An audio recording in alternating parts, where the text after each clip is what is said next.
And that's what we're going to be talking about tonight in one way or another. We're going to be talking about learning experiences, but comeback stories. And I've been waiting a long time for this one, and you'll know why. But also 2024 was definitely a comeback year. Politically, you can put all the emphasis and all the spotlight on Donald Trump, but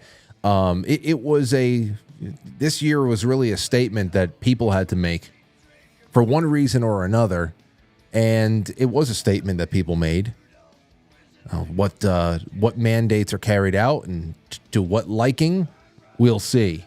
But I think everybody just had a cowabunga moment for a second there, especially after everything we lived through since 2020 to where we are right now.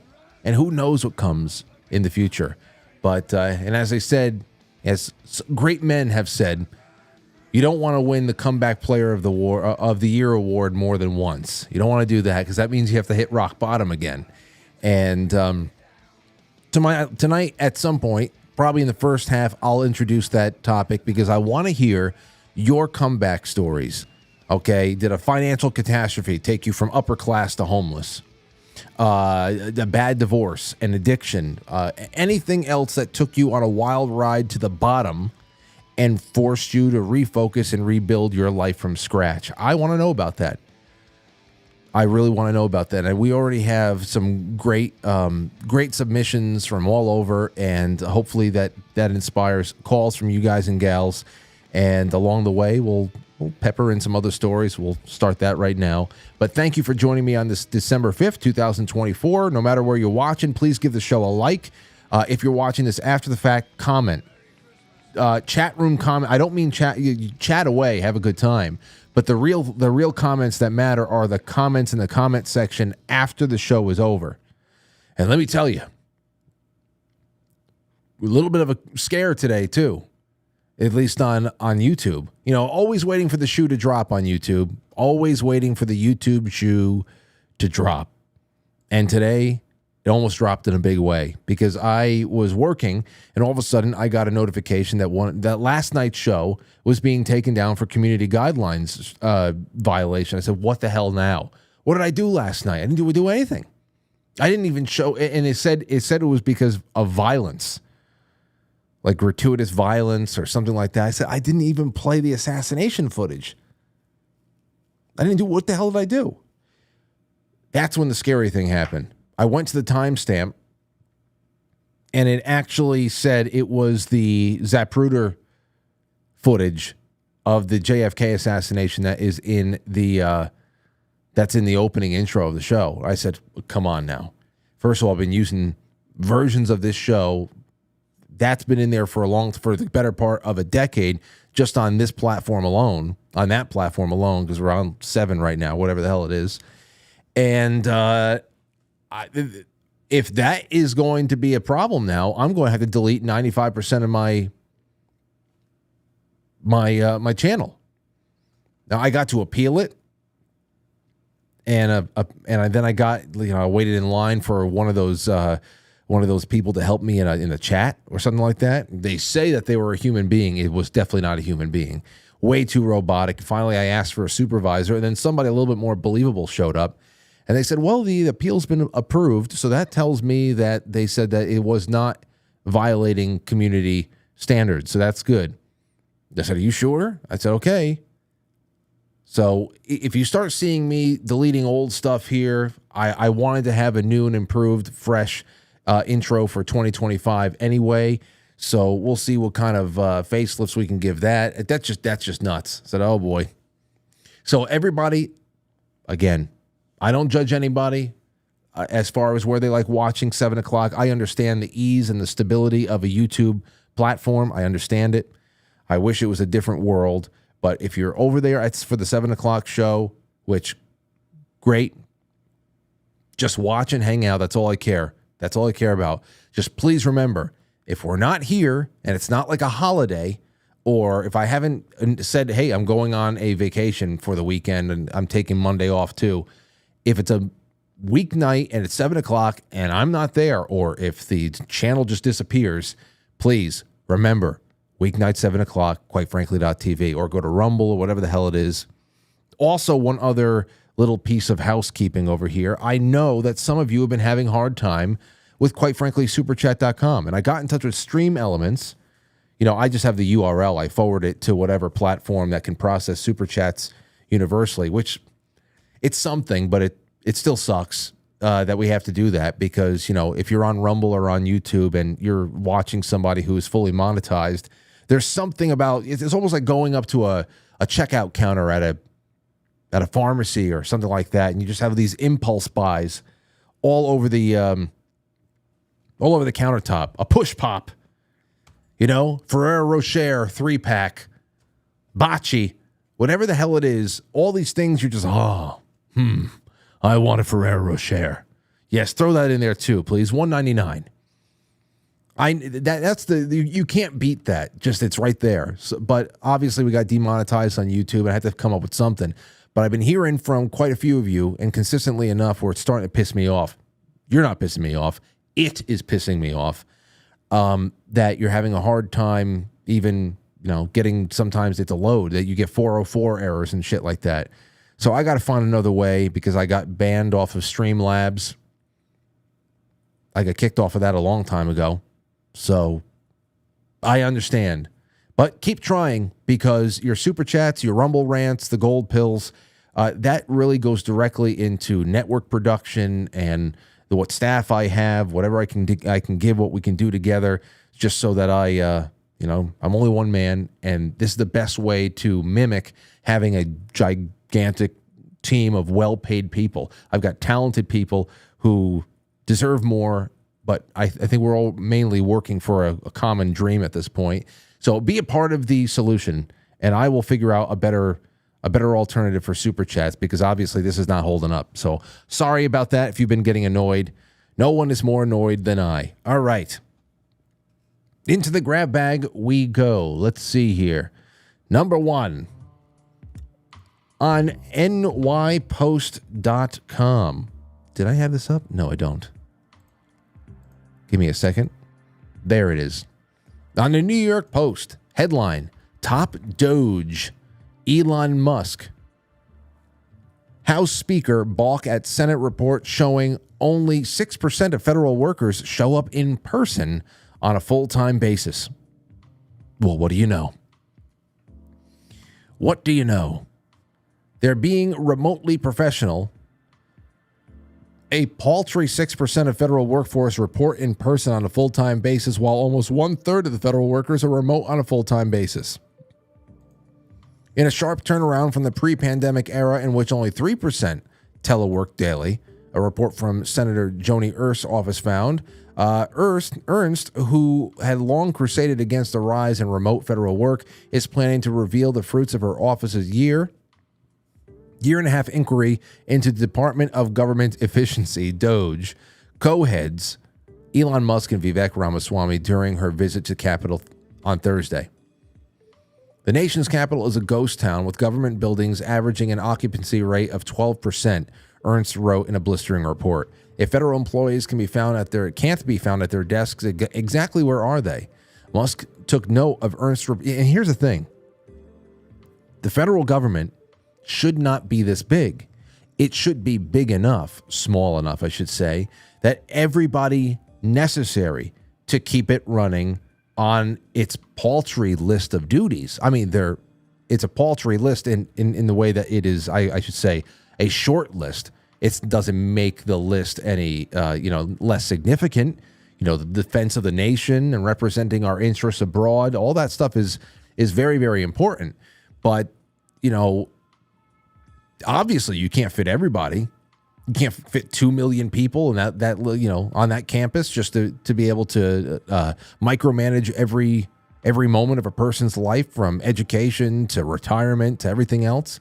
So it's really not even about, I guess if you're going to spend the money, the fact that you have everybody all over the place, and I guess you're just going to have to take them on their word. Maybe productivity is a good indicator of how well they're doing unsupervised at home, but most of their jobs should not exist. That doesn't mean that they're bad people. Okay? It just means their jobs shouldn't exist, and the government has been mutated into a nightmare. And changing hands every 4 to 8 years is not the answer. It's not the answer. If you exclude security guards and maintenance personnel, the number of government workers who show up in person and do 40 hours of work a week is closer to 1%. Elon Musk wrote on X platform. Almost no one. I mean, yeah, that's nuts. That is nuts. It's also nuts how much he represents government interest at this point. So for everybody, all the Elon skeptics out there, I definitely see. I can feel your heart rate rising. I can feel your heart rate rising. But then again, it would have been really, really. Jeez, I can feel it. All right, what else do we have here? Oh, a couple of updates on last night when we were talking about the $1 billion that was going to the Nigerian prince in Africa. And we had a breakdown of how much it could have been. We had callers that say it would be somewhere around $20-something.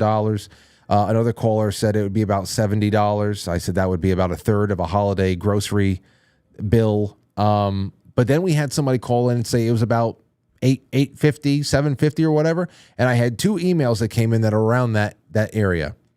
Knight's Demon on Twitter actually tagged me. He said, looks like Grok says that it would be $8.06 per taxpayer to give $1 billion to Africa. And what did Grok say? To calculate how much each taxpayer would theoretically have to contribute for the $1 billion in aid to Africa, we need to consider the total number of U.S. taxpayers. Here's how it can be approached. Number of taxpayers, according to various reports, we have about 124 million households that pay federal income tax. So total aid is $1 billion. Number of taxpayers, 124 million. To find out how much each taxpayer, I guess that's an easy calculation. So 1 billion divided by the 124 million, you get $8.06 approximately. I guess the real question was, I wanted to send it out to all you math whizzes to see what factors do you think should be added in there to get it as close as possible. And I didn't know if individuals versus households, if that would make a difference. But either way, there's that. I had somebody else get in touch with me. Nick in the audience says he came up with $7.58. $7.58 a piece, as opposed to $8.06. Everybody's in the same ballpark on that. Well, not everybody, but we have a lot of people in the same ballpark on that. But that is based on the number of United States tax cattle. Number of taxpayers over here by Grok is 124 million. Nick over here has us at 131.5 million. So that's where you go down from $8.06 to $7.57. Just a little bit of a follow-up on that. Earlier on today, we had a tsunami warning that was issued for the West Coast, California. A 7.3 magnitude earthquake struck 45 miles west of Eureka, California. And there was a lot. I heard that there's at least reports of evacuation warnings. If anybody in this part of the country, especially the affected area or nearby, if you have people who are in the affected area and you were getting firsthand accounts on stuff, let me know what's going on. You could in a super chat or whatever the hell else. I'd love to know because I have not seen anything else. Was there a tsunami? What got in the way of it? Did people actually evacuate? Was it a false alarm? That happened. I saw a Dutch Sense went live, and then it's really just nothing has crossed my path since. So I'd love to hear from you guys. One other follow-up. In New Jersey, because we ended with the UFO thing last night. More mystery drones spotted over New Jersey. Here's what you need to know. This was 11 hours ago, earlier on today. For more than 2 weeks, New Jersey residents have reported seeing mysterious drones hovering over their homes and neighborhoods at night in northern part of the state. The drones, sometimes traveling in groups, have been spotted nightly in some areas, but law enforcement officials have been unable to provide an explanation for the large number of sightings. The FBI is taking the lead in the investigation and has asked for the public's tips to determine if the drones pose a threat to residents. Unfortunately, we don't have many answers, and we don't want to guess or hypothesize about what's going on. FBI spokeswoman Amy J. Thorson said on Wednesday, "We are doing all we can to figure it out." So that's on the public relations end of things.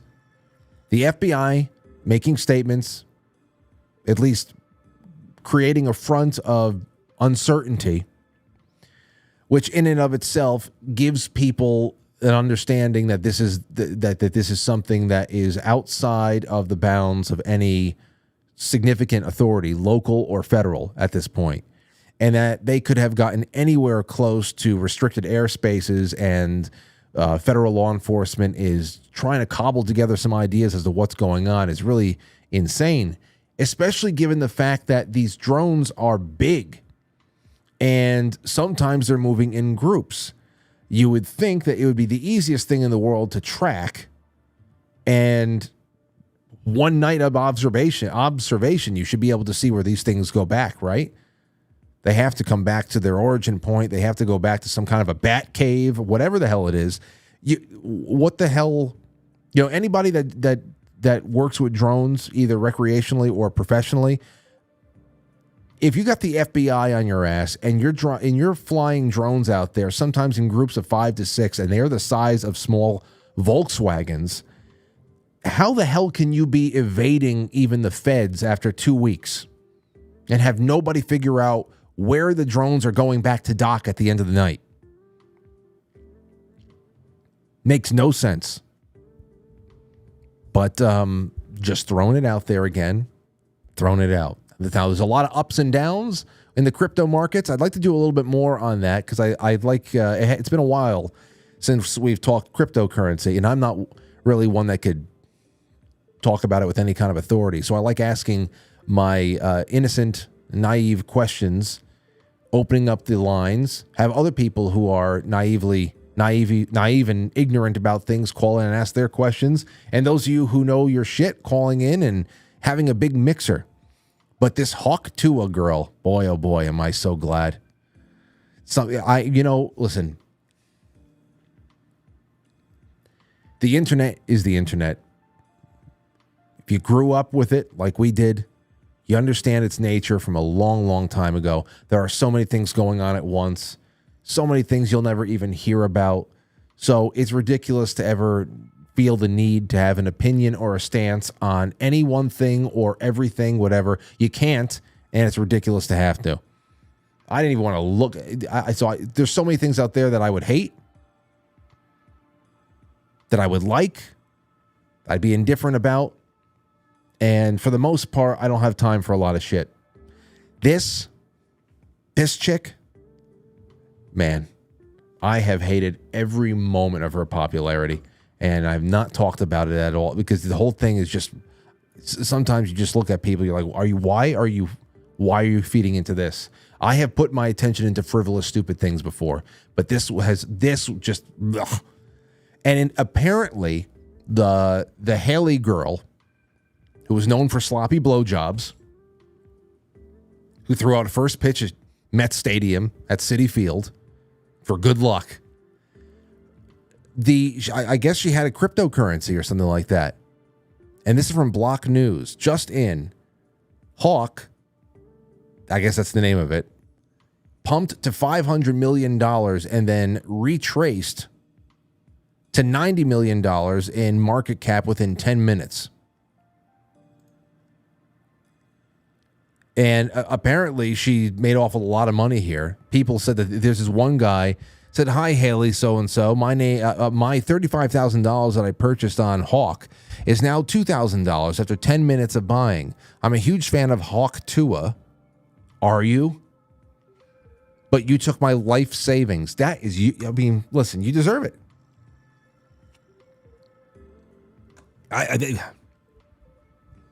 What the hell were you getting out of this? I purchased your coin, Hawk, that you were so excited about with my life savings in children's college education fund. It can't be. This can't be real. But there's more out there. Somebody lost a lot of money. You didn't mention that you were going to buy 97% of the supply and then sell it. almost immediately to make a large profit. If I would have known that information, I would not have purchased your coin. Please help me. Or tell me where I can what I can contact for a refund. If not, I will be forced to use legal action. Is this real? Now, this was obviously John Carroll put this into the Telegram, so I've been finding it there. Zach Herda says, Hawk Tua, you effed up big time. How can someone who bought nothing profit $300,000 and not just one person, but many? The proof is provided below. That Haley Welch chick, you have some explaining to do, especially to the court and to the people that you stole money from. Was it really that brazen and that quick? I mean, that's ridiculous on her end too, because that actually might be something that could be, people can probably seek and gain pretty quick restitution for what is fraud. Is that fraud? Here's another one. She went live, that Hawk chick, and she got community noted right off the bat. It said readers added over 90% of the token supply has been sniped and is being sold on the community. Buying this highly speculative Hawk coin could result in loss. Due diligence is recommended. So like the whole thing has been, I need to know a little bit more about that. I can't believe that they would actually launch a that quick of a pump and dump scam, if that terminology applies. I know it applies into the regular stock market, but incredible to see that coming out today. If people actually put their life savings into that kind of a novelty coin, then man, oh man, what are you going to have? What are you going to do? You know another thing I want to talk about? I want to talk about Y2K. Maybe closer to New Year's Eve or something. What the hell do you think? For those of you out there who remember Y2K, do you remember any of the preparations you made? Do you remember anything that you did to prepare that, especially on a technological end? Were you in IT at the time? Did you see real problems coming ahead? I was only about 8th grade, 9th grade. We had a Y2K party. It's probably one of the first parties that I threw myself. 8th grade going into 9th grade. And at midnight, everybody's sitting around. We're just waiting. It's actually a really great party for an 8th grader, 9th grader. Really great party. Fun time. And the lights stayed on, and then we're like, yeah, we did it. Oh, this time of year, I always think about Y2K. But yeah, all right, let's get this one started, shall we? We will be right back. Don't go anywhere. And in fact, share the show, live or on demand. It does not matter. Bring everybody in for the ride.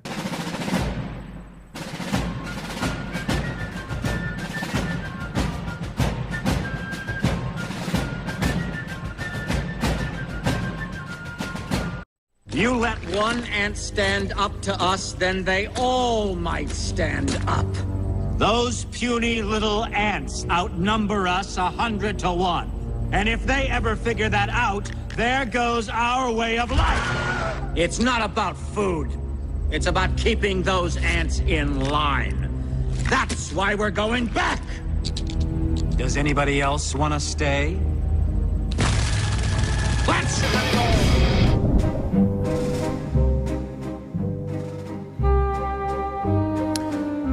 You know, I'm always checking to see what is going to be put on the schedule at Alamo, the Alamo Drafthouse.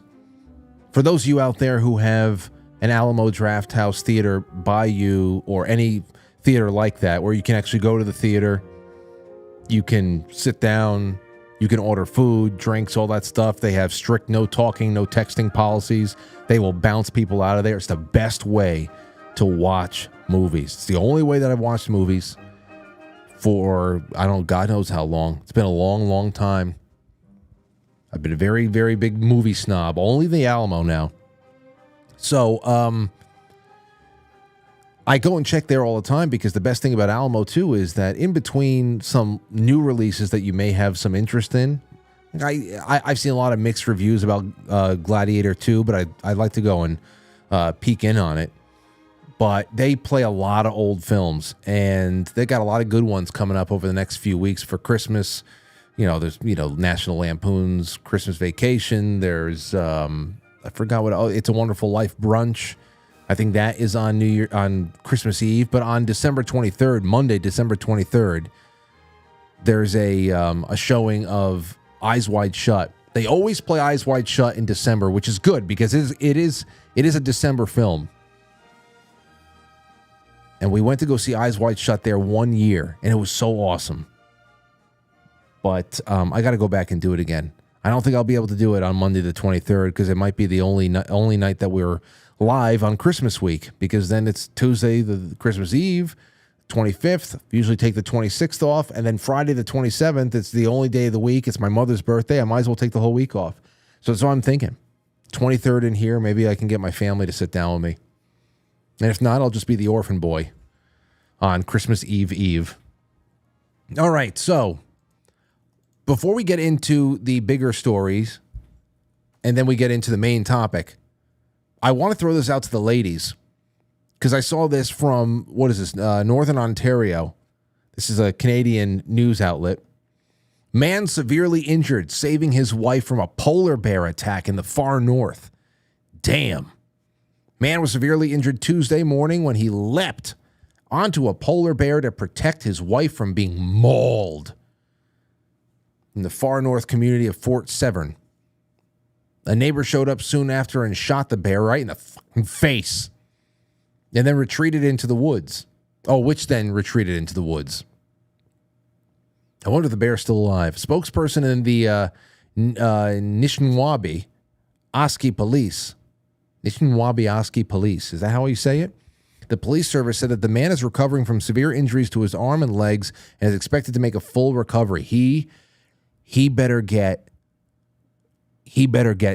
prime treatment from the wife for the next 30 years. No questions asked. I fought a fucking polar bear for you. Okay? that prime treatment. The attack took place in the early morning in the community, which is on the coast of Hudson Bay. Police were dispatched when they received reports of gunshots. Police were also made aware of possible bear sightings in the same area. When police arrived on the scene, they located a deceased polar bear and learned an adult male had been transported to the community nursing station to have his injuries assessed and treated. It emerged that the couple left their home around 5 a.m. to find their dogs. While in the driveway of their home, a polar bear lunged at the woman. The woman slipped to the ground as her husband leapt onto the animal to prevent its attack. The bear then attacked the male, causing serious but non-life-threatening injuries on his arms and legs. Good golly.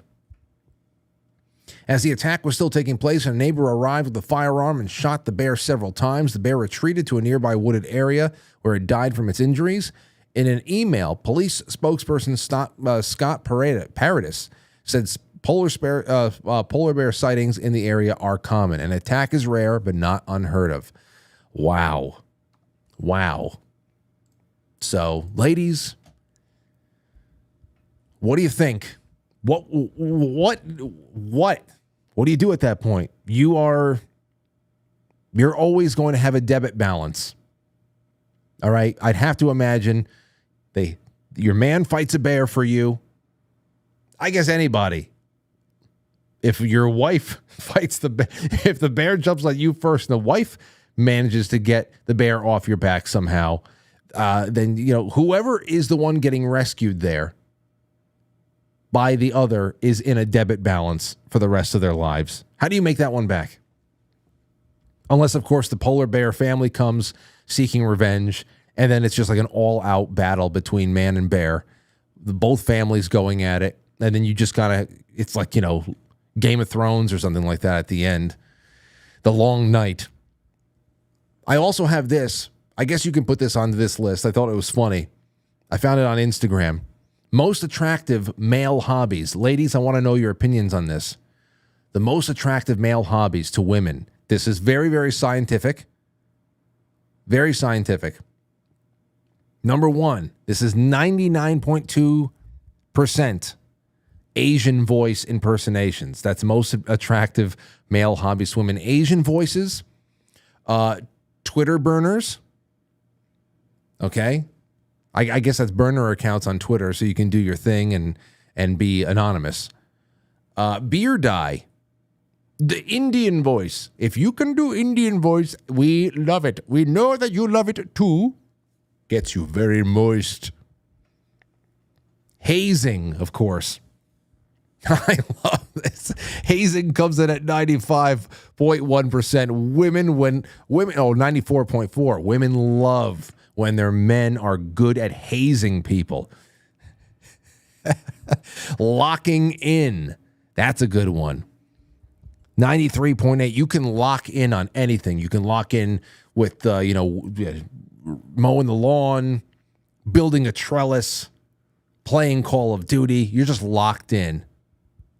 Rubik's Cube, gambling. Oh, there you go. 92.8% of this very scientific poll says that gambling is definitely a very attractive male hobby. You see how there's barely, it's like they're almost tied.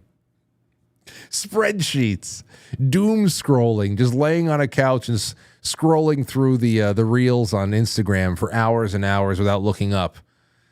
Let's see here. Driving fast comes in at 90% approval from women. Knowing ball at 89.9% approval. You ladies, you love this stuff. I know it. Benching 315. I don't know how that's at the bottom at 87.9. How can that be the least attractive out of the most attractive male hobbies, benching 315?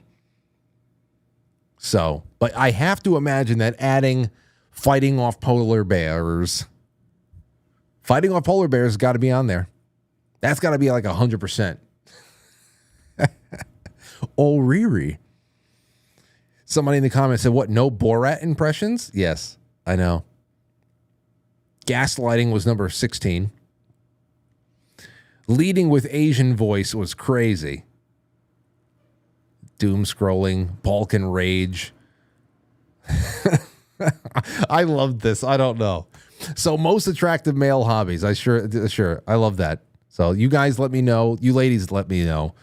Most attractive male hobbies to you. Was your favorite on that list? From Asian voice impressions to the Indian voice, of course, and hazing. All right. Real quick with the United Healthcare CEO thing, they found bullet casings in New York City. Bullet casings that had messages etched into the side of them. The casings, they were inscribed with the phrase deny, defend, and depose. The plot thickens in the assassination of United Healthcare CEO Brian Thompson as New York Police Department investigators had discovered shell casings at the shooting area engraved the words deny, defend, and depose.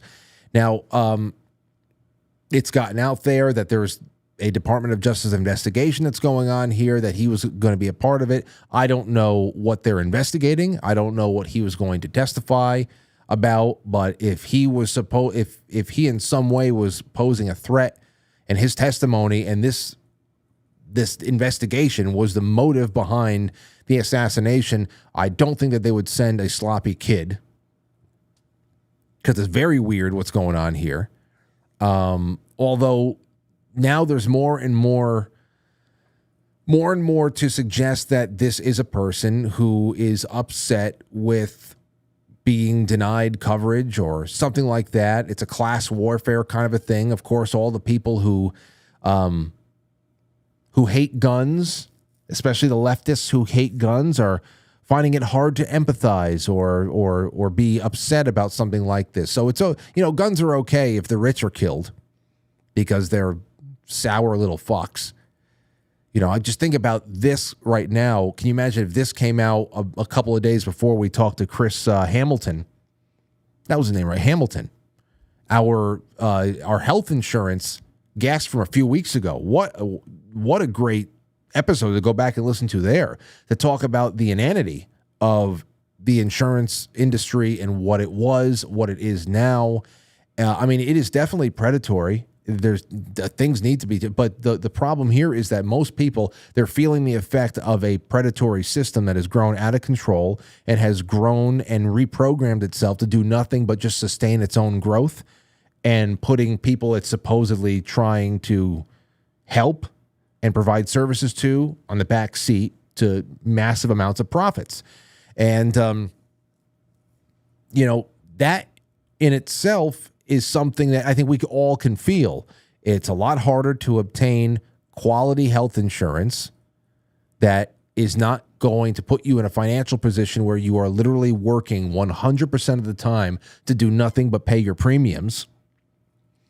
We're all feeling that in some way. We know something's up. Some people can handle it a little bit better than others. But nobody is really nobody is not a critical mass of people, I should say, are not talking about the types of things we were talking about with Chris Hamilton a few weeks ago. How does this actually change from health insurance Casino Royale to healthcare again? You know, how do we actually take care of ourselves again? And where does a minimalist approach to health insurance come in for something as catastrophic, maybe as an emergency room visit, or, you know, a burst appendix, or whatever that brings you into a hospital unexpectedly for, you know, critical care? You know, how can we start talking about that in a minimalist kind of way instead of all that? But that's not what's going on with people. For most people, it's just about, the rich need to be taken out. And they are not afraid to, they're not afraid to truly express that. I had somebody just text me, said, we had a little inside scoop today that the husband and wife are separated, and the rumor was that she called the hit, but I don't believe it. I don't know what I believe. I don't know what I believe with all this yet. They got his face on screen here at a Starbucks somewhere. He's essentially wearing the same exact thing. Very sloppy, smiling all over the place. And then he goes and kills the guy. This delayed, denied, defund, whatever the hell it's etched onto the thing. It's really one of those things where you don't know what is a red herring and what is just personal and what is just tapping into our deep-seated suspicion that everything is tied to something much bigger. It's definitely high profile, no matter what you think about. It's high profile, but is it one?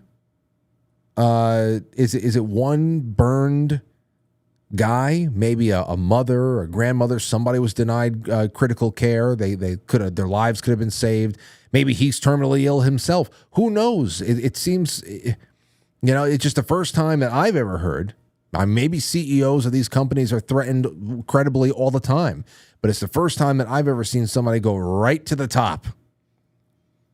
They skipped right over middle management, went right to the top and rang the bell. But that's nuts. So we'll see what the hell comes out with that and where it all goes. He was facing DOJ probe for insider trading when he was killed on targeting an NYC shooting. Okay, but then what does this do to fix that? One more thing that I'll like to do, but I guess this ties into comeback stories, maybe, because John Fetterman, he's on with Joy Behar. I don't know what the hell they were doing, and with all of the parts of his mind that he has somehow recovered over time that people said would be impossible past the threshold that he had already been given.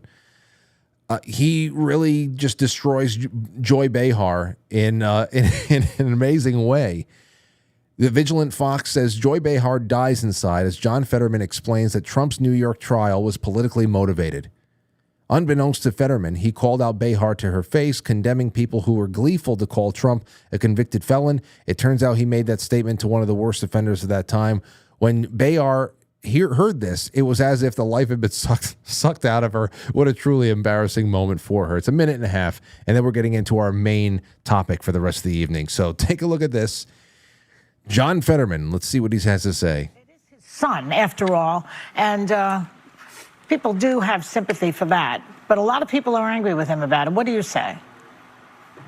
Oh, well, I think it's undeniable that the case against Hunter Biden was really politically motivated, but I also think it's true that the trial in New York for Trump that was political as well too. Now it's that, and in both cases, I think a pardon is appropriate, and I really think collectively, America's confidence in these kinds of institutions have been damaged by these kinds of cases. And we cannot allow these kinds of institutions to be weaponized against our political opponents. And it's very clear both trials were politically motivated and weaponized that on the other side.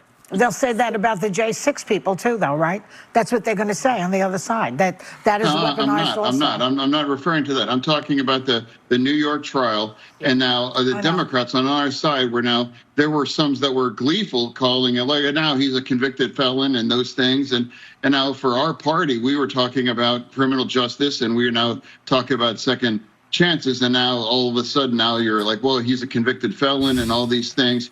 And now clearly, again, both of those trails, the Hunter Biden one. Has he stuttered once? Gee, I mean, you're making a good point, obviously. I get a broken clock, but then again, it seems like he's had a couple of gears replaced. I don't know. I can't wait to see Joy's face. One, and the trial in New York for Trump, that was politically motivated, and those kinds of charges would have never been brought unless one side could realize that they could weaponize that. Wow. Senator, many of Trump's. Wow, you hear her gasp. Oh, wow. It is his son, after all. Wow. Yeah. I saw a longer clip where she was just kind of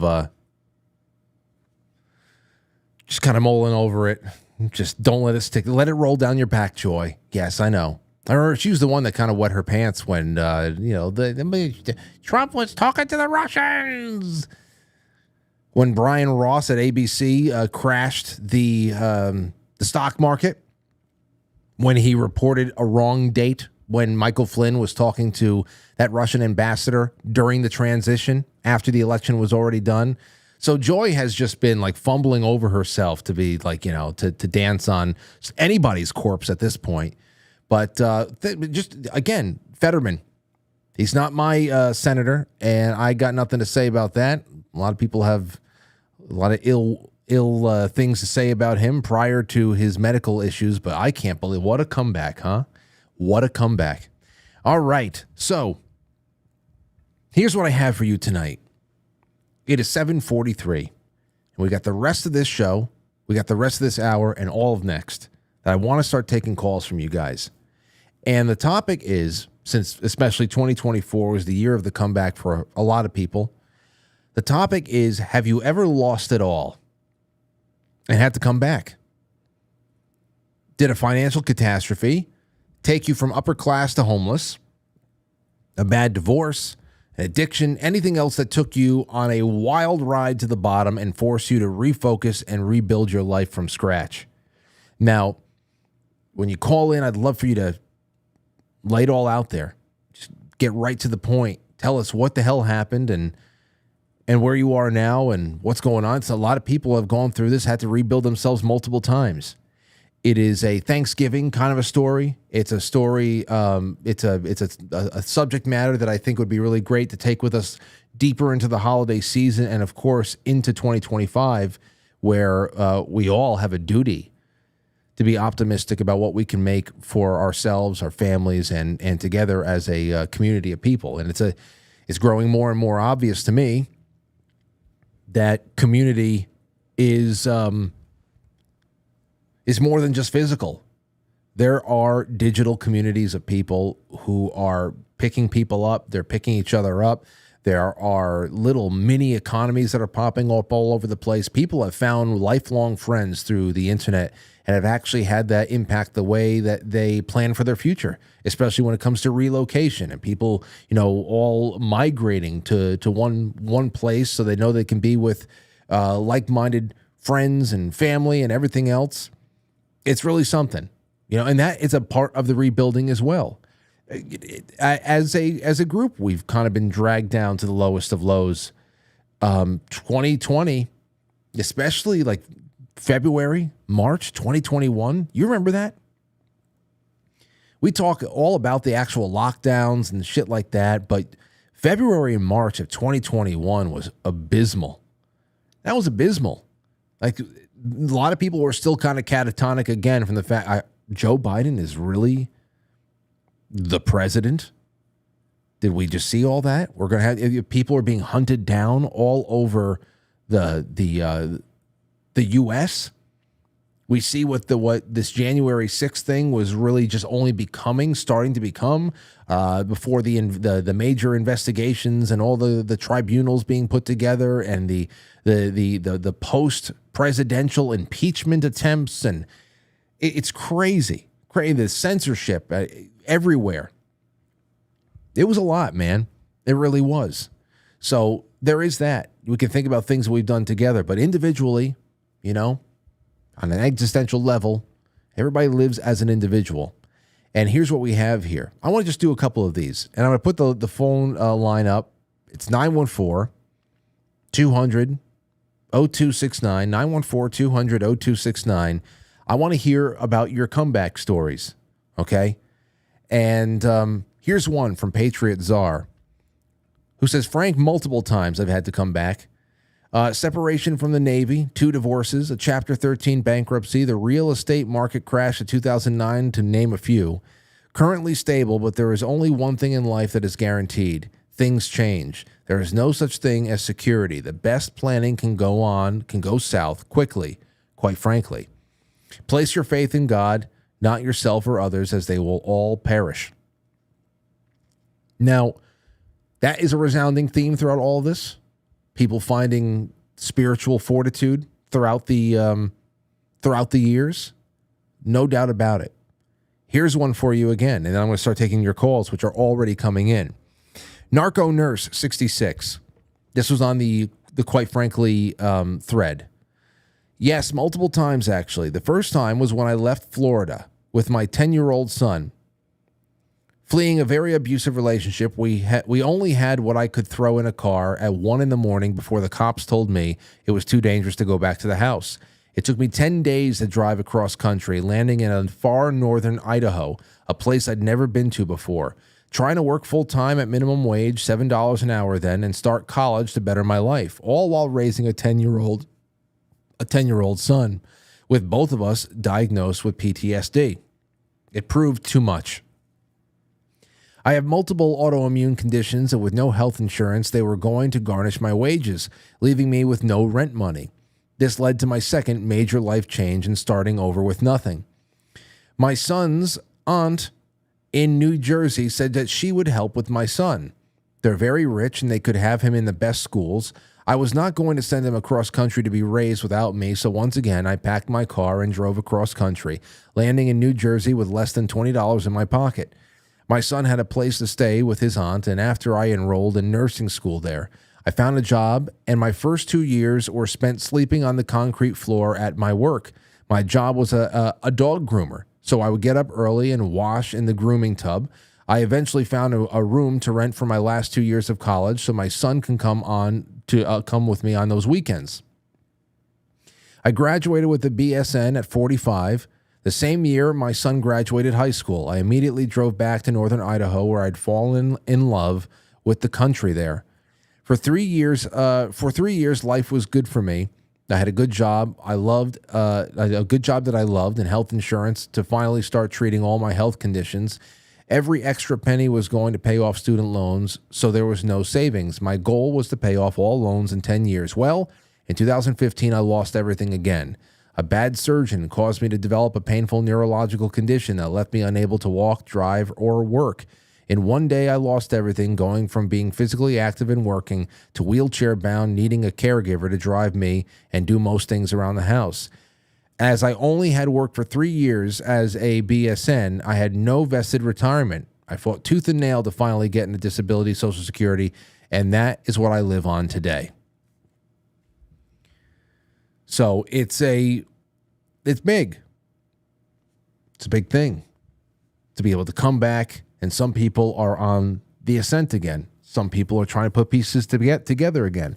This is what I really like to keep in focus as time goes on, because there's a lot of that out there. Let's take a call. 575, you're on the air. Who's this? Oh, hey, Frank. This is Cody. Cody, welcome to the show. So what's your story? Well, I've been watching your show for a while. I just want to say I love it. Thank you. The only disappointment I have with your commentary is I have never heard you give a for you. I have. I did that online at outside of MSG. Somebody in the chat room said, Frank, moan. I said, online? I'm out like thousands of people online. But I did it. I think I moaned twice. Anyway, well, thank you for that. That was a low point for me, that call. So now I have to come back from that. 914-200-0269. 914-200-0269. Thank you, Cody. Let's see here. Now, this is one of those things I'm going to save a little bit for later, that one. But here we go to where the hell do I have it? Sorry. This one is pretty badass. A question was asked on the January 26, 2023 program of Quite Frankly. It was whether or not being alive during these times is a blessing or a curse. Frank answered it beautifully, of course, but I'd like to expand on this answer if I may. Now, this is from a member of the audience's mother. Conveyed this on behalf of his mother. Throughout my life, people have said, you have a black cloud which follows you, or you're cursed. Why would these things be said? Well, as Paul Harvey said each day of his broadcast, here's the rest of the story. In March of 1982, at the age of 28, I was widowed with 2 children. Blessing or a curse? Well, death is never a blessing, but what it did to me as a person was a blessing. I grew. I took the little I had and did something I had wanted to do since I was a child. I moved to an abandoned farm in the UP of the Upper Peninsula of Michigan, and I homesteaded. All my life, I wanted to grow my own food and do as much for myself as possible. My husband was a city boy and could never have joined me in that adventure. An outdoor experience for him was iced tea on a deck twice a year. I took my grief and my children, and I decided to survive. March of 1983, just as I was getting settled into this abandoned farmhouse, I was at a post office in this tiny town when I heard fire trucks. I went home to find the little that I had was burning to the ground. This was 1 day short of the anniversary of my husband's death. Blessing or a curse? Initially, once again, a curse. But very shortly afterward, a fireman lent us his tiny camper so I could remain on my homestead, and I began to make plans for my log home. Trying to get 2 children ready for school in a 12-foot camper. It taught us patience, grace, and humility. I didn't have a house yet that summer of 1983, but I had a thriving garden. By Thanksgiving, the roof was on our log home, and we were not only survived, but we thrived. Both of these experiences taught me to dig deep within myself. My most valuable tools were not in the shed. They were within me. I married a like-minded individual, and our homesteading skills expanded. Fast forward to June 1st, 1998, my children are grown, and I'm now thinking about doing something different. I had purchased almost 300 acres in south central Kentucky. I sold my farm in the Upper Peninsula with nothing but a truck camper that we moved onto our property. Yes, once again, we chose to live in a camper. We had no clue what heat and humidity were. I had grown up in the northern Wisconsin, and my husband grew up in Duluth. The piece of property we purchased had never been successfully lived on. We were soon to find out. Not only was the nearest power pole a mile down the road, there was no groundwater in this area. You can sink a well here. All you get is oil if you're lucky, salt water if you're not. This whole region has municipal water, which we were a long way from. Blessing or a curse? Now, there's a little bit more to this story, but the second part is on the second page. Hold on a second. Give me a moment, everybody. There we go. Give me a moment. Here's the second part.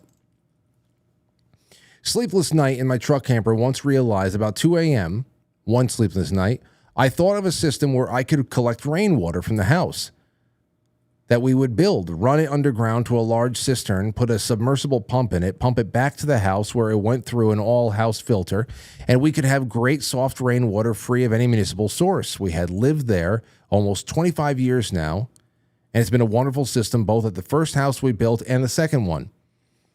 We heat with wood, grow most of our own food organically, and although we are hooked to the grid, we can survive off of it. Wow. I truly believe that the so-called curses in my life led me to the place I am right now. Why? Because in this so-called black cloud, which was above me, according to a friend, I always found the silver lining. This has been invaluable to me since in November of 2001, as the nation was still reeling from 9/11 incident, I woke up to discover I was blind in one eye. I was a nurse, so I knew something was horribly wrong, but hey, even if I'd been a plumber, I would have figured that out. With all the medical advancements we have, they never discovered why my optic nerves are dying, and thus I've lost most of vision in my other eye also. Blessing or curse? Well, I can't tell you this is a blessing. However, my past experience taught me to dig deep into my tool bag and adapt. I have found adaptive ways to do most everything on our homestead. I still preserve our food both by canning and dehydration. I consider myself a hobbled homesteader. It's another topic for another day. We are all hobbled in one way or another. You don't have to choose to just survive. You can thrive. So blessing or a curse, it's what you do with it that makes the difference. Your choice to make. Incredible. Really, really incredible. And what a badass. What an absolute badass. So I hope that sets the tone for you.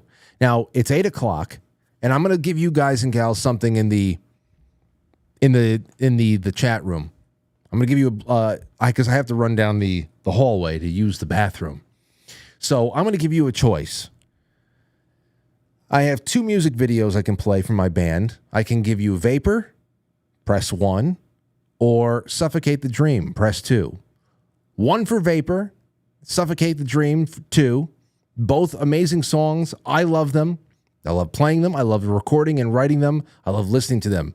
1 or 2, spam in the chat room because I just need 2 extra minutes to run down the hall and get some business done. And then we come on back and then we start taking your calls on this very, very fertile subject line. Vapor number 1 and Suffocate the Dream number 2. Vapor 1, 2. We have a whole bunch of 1s, here comes the 2s now. Let's see, a couple more. I think the 1s have it.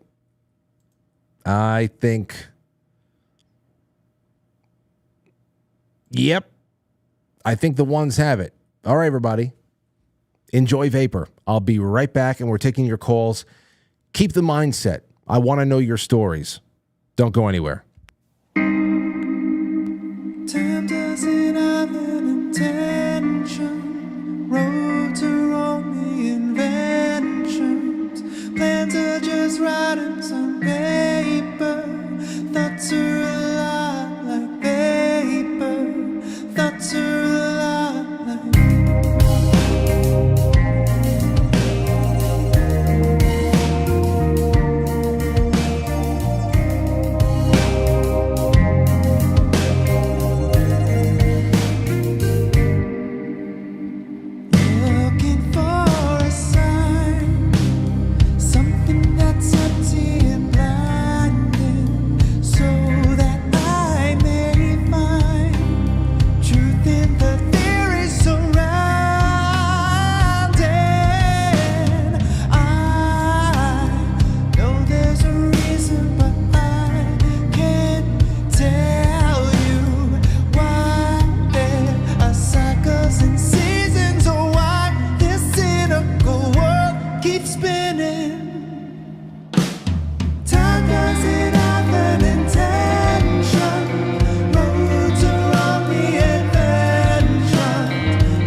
are just writing some paper.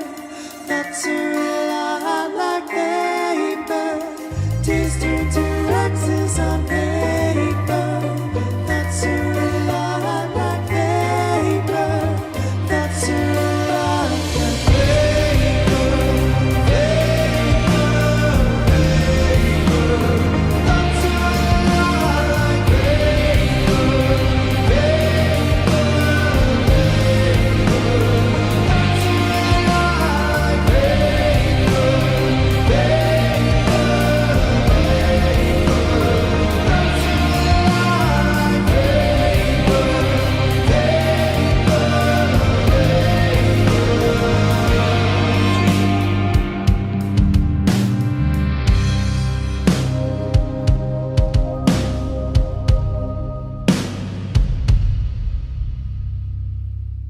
It's intermission time, folks. Time out to press the like button. Thank you. Entering, quite frankly. Quite frankly. Quite frankly. Quite frankly. Quite frankly. Quite frankly. Quite frankly. Quite frankly. Quite frankly. Quite frankly. Quite frankly. Quite frankly. Quite frankly. Quite frankly. Quite frankly. Quite frankly. Quite frankly. Quite frankly, guys. Quite frankly. Quite frankly. Quite frankly. So everybody watch. Quite frankly. With Frank. Dare you?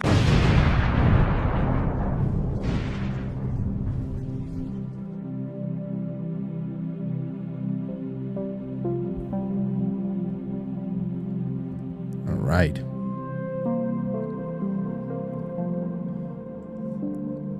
Okay, so you feel that, man. I feel that. I got more over here, Frank. So what's your best comeback story? Joshua says, homeless, drunk, 3 pints of cheap vodka per day, living on the street. Quit June 1st, 2023.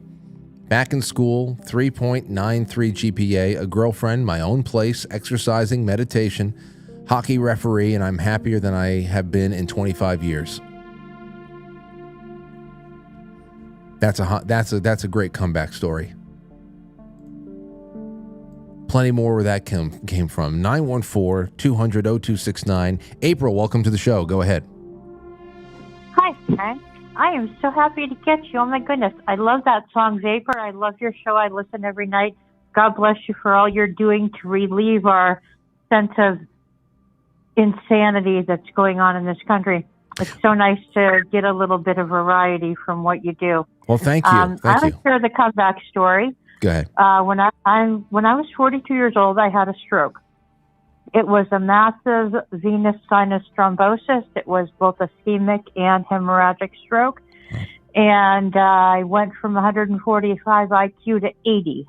I had receptive aphasia, cognitive aphasia. When I spoke, I sounded like Kamala Harris. Oh, boy. And life was indeed a challenge. After my children were 6 and 3 when I had my stroke. Oh. And I relearned how to read with my oldest daughter, whom I was homeschooling at the time, with using Hooked on Phonics videos and Becca and Bob Jones curriculum. And I was also doing PT, OT, speech therapy, cognitive therapy. 7 years I did these therapies to regain reading level up to 14 years old. And then when I said, that's just not good enough. They said, well, you've had an amazing recovery. I said, I'm sorry, I am not pre-stroke level. This is not acceptable. And they stopped paying for everything. And I had a very small medical malpractice suit for misdiagnosis from that case. And so I had about $30,000 in the bank, and I went to cognitive therapy for a year, where they taught me as if I had been learning disabled all my life, which of course I hadn't. And I regained reading at a college level, although my memory was still not very good as far as short-term memory. Mm-hmm. And I didn't regain my math skills except the basics. And I'd been a very good math student. So anyway, during this course of time, you know, my children are small, and like, you can't give up. My oldest daughter had medical problems and was back and forth to Children's Hospital when she was small. And my husband and I had separated in that time because, I don't know if you realize, but when someone has a stroke, their personality often changes, and dramatically. So I went from being a very buttoned down, conservative Christian Sunday school teacher, deaf interpreter, choir member, to someone with a mouth like a sailor, which didn't go over very well with my Sunday school teaching lady friends. So they kind of all dumped me like a bad habit. Oh boy! So you find out who your real friends are, during that time. Yeah. And in the meantime, after 7 years into the recovery, I wrote a very raw book about the recovery and how doctors, once you've been treated for the emergency, they don't have the pathway to get you on recovery. Like if you don't immediately start with physical therapy and speech therapy and stuff, you're really delayed in your recovery. And so I thought, eventually I wanted to be able to advocate for people who were disabled. And after I'd written that book, I thought, well, that's the best I can do.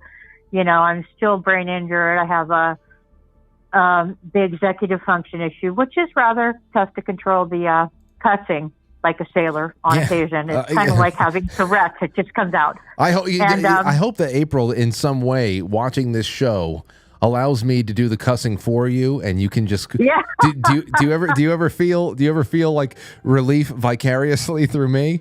Yes, it's true. I do live vicariously often through you, Frank. And I look at your age now as about the age I was when I had my stroke, just a little bit older than you.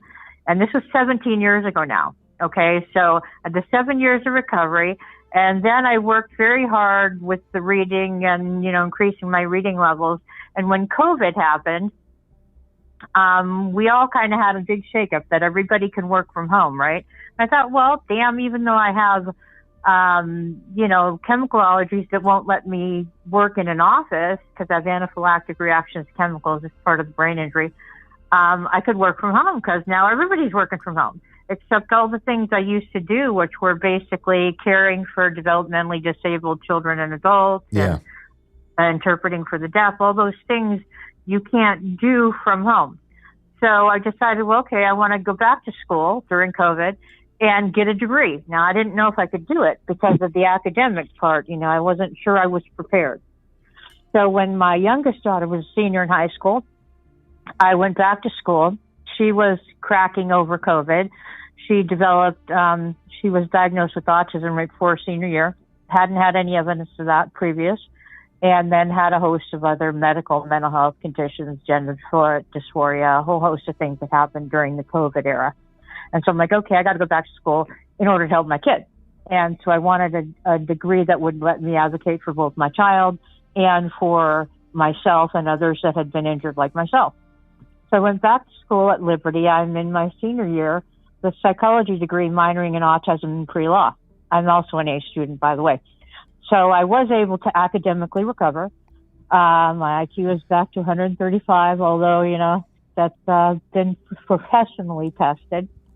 And I'm going to write an addendum to my book eventually when I finish with my education. Well, it is the fact that you just can't quit. No, you stop advancing when you give up. And some people, when they have a stroke or they have a catastrophic illness, like I had written to you before, I had developed cancer during COVID on my face. And I had sent you a picture. I remember this distinctly. You had sent me some of this miracle water stuff. And I had gone to the regular, steps. I knew I wasn't going to do chemotherapy because I had family members that died with cancer. And I always said, well, I'd do surgery if I had to, but I wouldn't do chemo. And when I got to see the surgeon after, seeing the chemo and saying, yeah, I ain't doing that, they said, well, okay, this is going to be a 5 to 10 hour, 15-hour surgery, and we're going to have to take your bone out of your jaw because it's into your bone of your jaw, and we're going to have to do reconstruction. You may be deformed, and we're going to have to take a skin graft from your arm. So this is a big huge thing. It seems, it's so, and I think I remember, I definitely remember now, you tell me about that. I remember the picture. No doubt about it. It's now half its size, Frank, of what it was.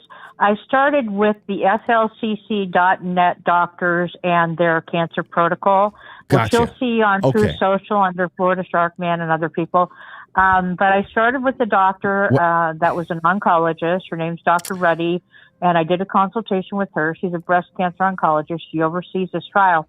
And I got onto these medications, which are a little rough on the gut, but they're not like chemotherapy. You're not barfing your guts out all day or anything like that.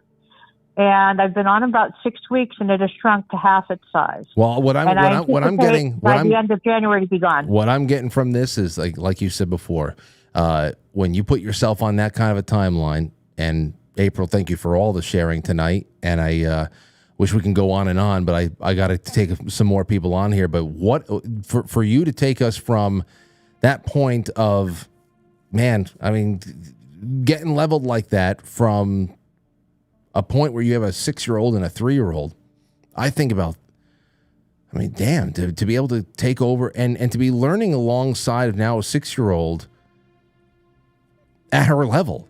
It's one thing to be dictating to doing a home curriculum with somebody and you're just teaching sentence structure and everything else and whatever's going on there. But at the same time, you're actually rebuilding yourself and you're in the process of physical therapy. I mean, that's incredible.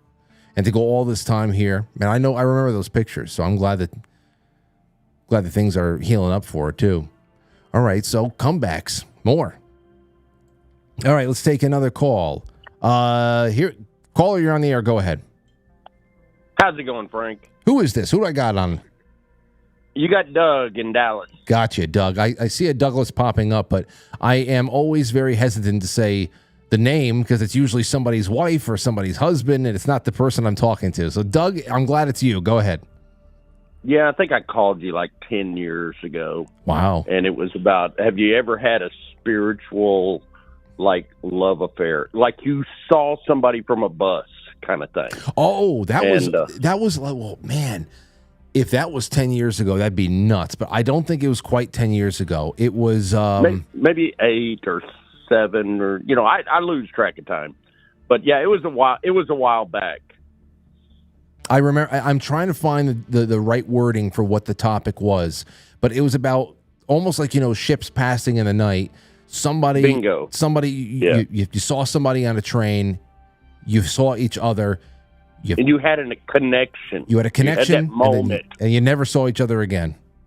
Bingo. Yeah. Yeah. Okay, go ahead. That was it. I remember you.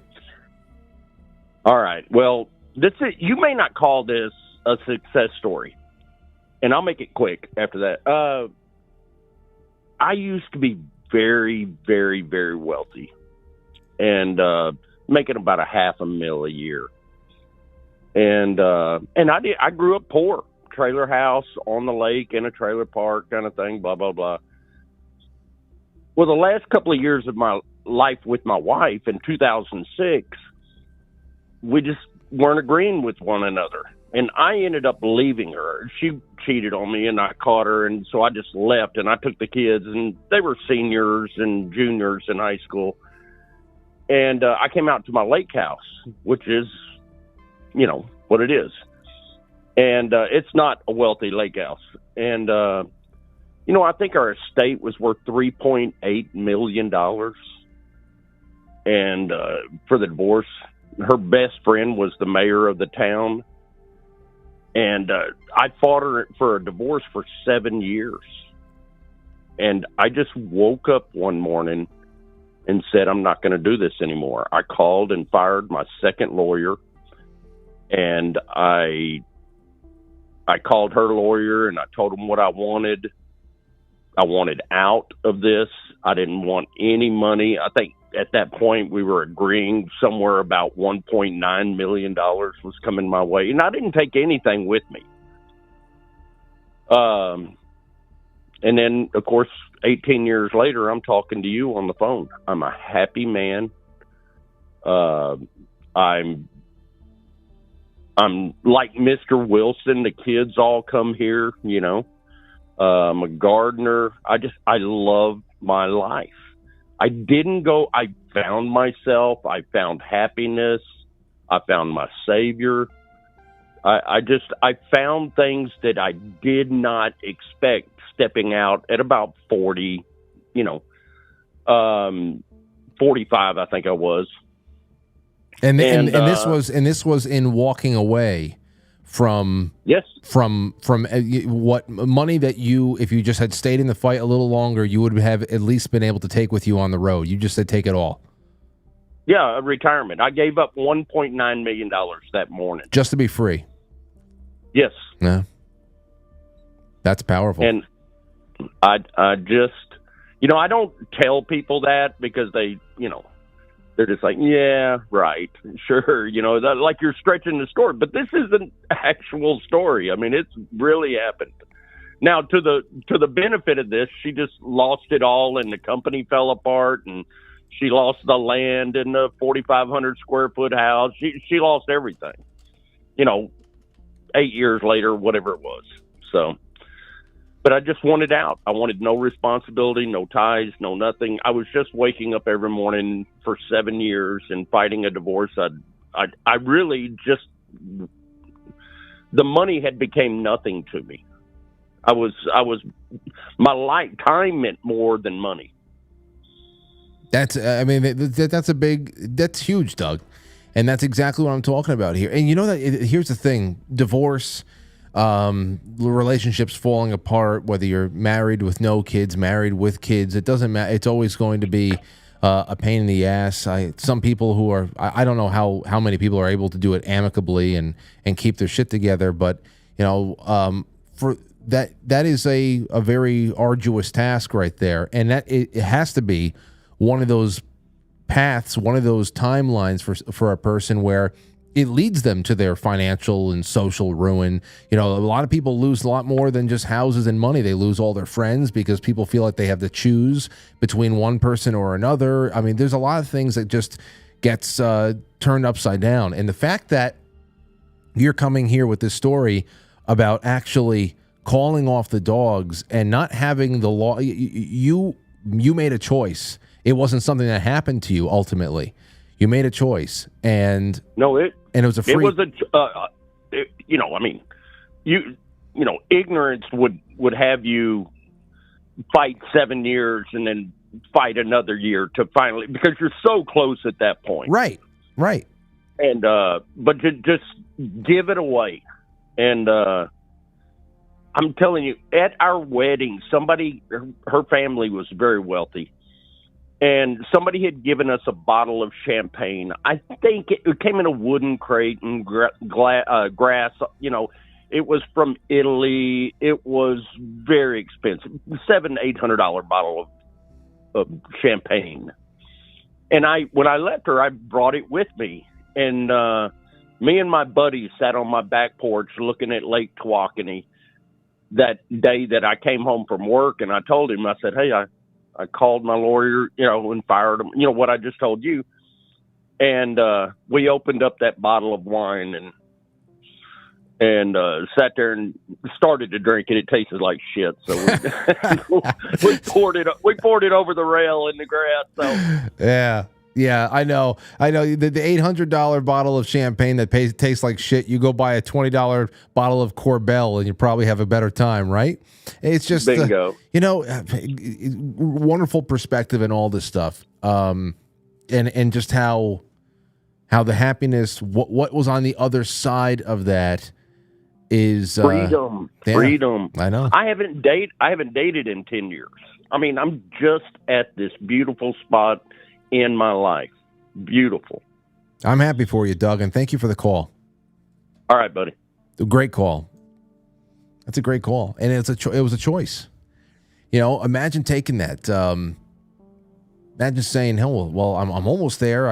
I'm getting out of Dodge, but at least I can get out of Dodge with about $2 million in my pocket." Or saying, "You know what? I want to be clean of this, and I want to start something totally new, and I'm take it all." That's a big move.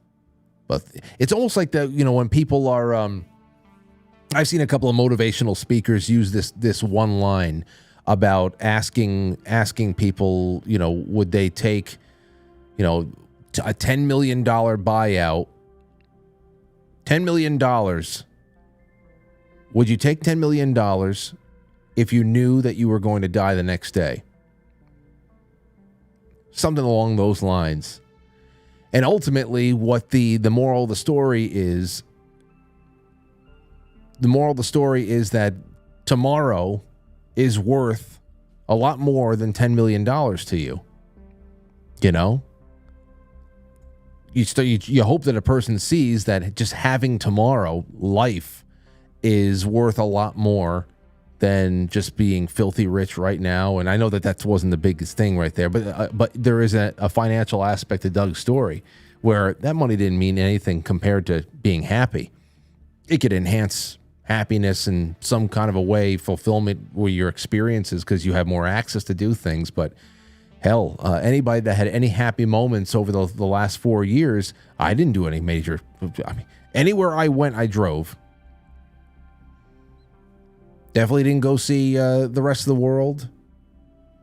The most happy moments I had were just in the living room, watching Aurora grow up, things like that. Those little things.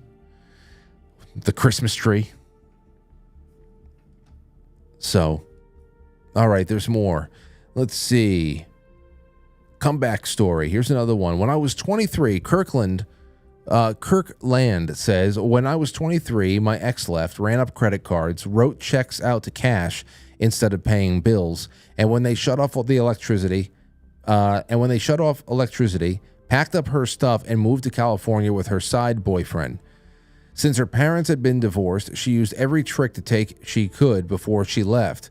I came home from a 10-hour shift at a beef packing plant to an apartment with an air mattress and an 8-inch black and white television and my clothes in a pile in the kitchen. She had ran up $27,000 in credit cards. Car payment, insurance, water bill were all overdue. I sat down on the floor. I had a good cry. She filed for divorce and then filed bankruptcy the next day. It was finalized. It took a few years, but now I own my own home. I drive a decent car. I'm a mid-level manager with 25 years in my company, remarried, and I have 2 kids, 17 and 15. Well, that sounds fantastic. You know who else is having a comeback story right now? Just wanted to throw that out there. The Notre Dame Cathedral in France. We got to watch that tomorrow because it's really interesting that there's a video out there of just how much it's definitely considered a comeback story to me. No doubt about it. We got to do that tomorrow because you get a little bit of an insight of what they did with this old ass cathedral to bring it back to former glory. Until, of course, somebody throws a flaming arrow at it again, like it's the 8th century. Or whatever the hell happened. Of course, I don't know. 608, you're on the air. Go ahead. Oh, hi, Frank. How you doing? I'm doing well. Who's this? It's Jenny. I just wanted to call because I wanted to comment on your show tonight. Go ahead, Jenny. Go ahead. First thing I wanted to say was if my husband saved me from a polar bear, I would do everything I could to get that carcass, tan it myself, and I would sew him a rug with my teeth. That's the first thing you got to do. You got to make him the most regal of bathrobes with the fur of the polar bear. Oh yeah, absolutely. Yeah. Okay, and then I also wanted to say I've never really lost it all by the grace of God, but I did read all those threads and listen to all these calls that are coming in, and they're heartwarming. They're really heartwarming. But I have to believe things happen for a reason, and so it can turn out okay, and you can find the silver lining. Yeah. Yeah, that's what I'm hoping that we can come away with here, because whether you've been able to turn the corner or you're still in the worst of it, there's just things that are going on that need to be paid attention to, and who knows where you are from here on in. It's just... Well, I'll just give you one example that comes to mind, and that is, with the election, nobody was more disappointed than me back when it was taken from Trump. But imagine, if you will, if Kamala, is that how you say it? Something. I call her Come On, I Wanna. If she had won, do you think that she would have given our anniversary in 2026? Do you think she would have given it any more than a sideways glance? Oh, it would. No. Well, she would have had to done something special, but it would have been all tainted with 1619 Project nitwits. Those types of nitwits would be at the head of every committee that is in charge of celebrations and planning. It would be the years long celebrations equivalent of the way that Jill Biden decorates the White House for Christmas. It would be horrible. So exactly, Frank. And so I guess my point on that one is just simply that, if he had one, if Trump had one, he would not be in there now for that future event. You said something that I think has come up a couple of times since the election. Obviously, there's a lot more. And is that all you want to say, Jenny? Great points, by the way. That's it. I'll let you go. I just wanted to say have a good night. Well, thank you, and all the best to you. And I hope that I hope you have an opportunity. Well, I hope your husband stays in good health. Hopefully, he fights off the polar bear, not a scratch. Whenever he has the opportunity, whenever he jumps on that damn thing's back, not a scratch to him. I hope. You got it. All Thank right. you so much. Take care. Okay. So that would be an example of the collective lows and highs and comebacks. When I said November 5th, that was a lot of people coming back together. Now, the beneficiary of that is a guy named Donald Trump, and what he does with that mandate, what he does with that collective will that was galvanized on that day, that history is yet to be written. And we all have varying degrees of cautious optimism right now. But Jenny's that's something that has to be considered. That is more of a group collective experience. And right now I'm happy. I'm not happy about all the lives lost, all the friends lost, the minds that have been lost. Lives, friends, and minds that have been lost over the last 4 years. We have been put through a paper shredder. Some people have been put through a damn paper shredder. From 2020 to 2021, 2022, nightmare. But, for as much loss as I had in 2022, it was still a happy year for me in some way. It was, I don't know what it was. I found my faith 2022. Started praying again in that April when I was sick with COVID or whatever the hell it was. That April was just about a week before Easter. I remember I was just starting to feel good enough to go outside the day or two before Easter. And I'm in bed and I just feel like crap. I have no energy whatsoever. So I said, well, let me pray. Let me do this again. And that carried me through the rest of the year. It's definitely something. But we all went through that together. And thank God for it. Yeah. I mean, who knows how screwed up this would have been.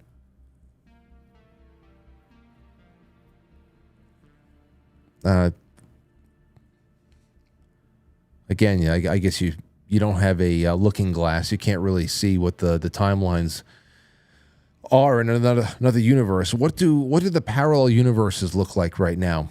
Which ones did we jump into? I can't say for sure. 612, you're on the air. Go ahead. Hey, Frank, it's Carly Tebbs. Hey, Carly, what's in your mind? Hi. Well, I was going to share my recovery story. Okay, go ahead. Quick. Okay, thanks. So I was a UPS driver, and I really loved the job. I found it so rewarding. I love being outside. I love being by myself. I'm listening to podcasts all day, reading books. I've read like 600 titles, and a lot of that was spiritually geared books. But one day I fell on the ice. I'm in Minnesota, and I fell on the ice. You fell. You slipped on ice, during a delivery. Yeah, as I was coming back to the truck. Okay. From a delivery, slipped, bam, smashed my SI joint in my back. Yeah. Yeah. So I couldn't go back to work, and I did everything I could to recover. And over a 3-year period, I worked really hard on recovering my physical self. But what I learned is that the body holds a lot of unresolved emotional trauma as well. So as I was doing things like strengthening my core and strengthening my pelvis and all these areas, like a lot of emotional things would come up. And so it was this, not just strengthening my person again, but strengthening my character, strengthening my spirituality, strengthening my emotions. And I couldn't end up going back to work. As hard as I tried, I couldn't physically recover from it enough to do that job, which is super intense. And in that time, I prayed quite a bit because I felt so much of my identity was lost. When you have a job that's really demanding in a way, you kind of, it's hard to not entangle your identity in it. And so, because very few people could or want to do that job. So I prayed a lot and I asked the Lord, would you, now that you spent all this time, Jesus, on making me a better person and not like I've arrived, okay, but would you take who you've made me to be and plug me in somewhere that it matters to more than just myself? Because what happens is I made a lot of money there doing that, and that became too much of my identity, and he did. And now I'm working at a school, a Christian academy, which I would have never picked for myself. I just never pictured myself there. But as it turns out, going through the rigors of healing and being willing to, face myself with God, I've found myself now in a place where really who I am as a person and all the work he's done in me has been able to plug into a place that matters to more than just me. It benefits more than just me. And I think that's a recovery of not just my physical and emotional self, but my identity as a person. And that's really valuable to me. So that's all, Frank. Love you. Have a great night. Hugs to everybody. Thank you so much, Carly. What a wonderful call. And, that's just, hey, we were just talking about that with Jane Barlow not too long ago. We were talking about chronic pain and stuff like that. And what was it at the end of that episode when Jane Barlow stopped by and she was talking about, holding emotional trauma in physical places and having it manifest physically. And that being something that, you bring that up anywhere other than, settings like this. So you go to your doctor and say, listen, I got chronic pain in my lower back. I know it's definitely because I got, I got left off the soccer team in third grade. And my spirit has never recovered since. It's something, a trauma. Holding something that's non-physical inside and it manifests physically elsewhere. And of course, to Western medicine, when all you have is a hammer, every problem presents itself as a nail. So it's really interesting that Carly brings that up, where there's a physical problem there, but you're also starting to understand that there's psychological and spiritual things along the way that need to be addressed.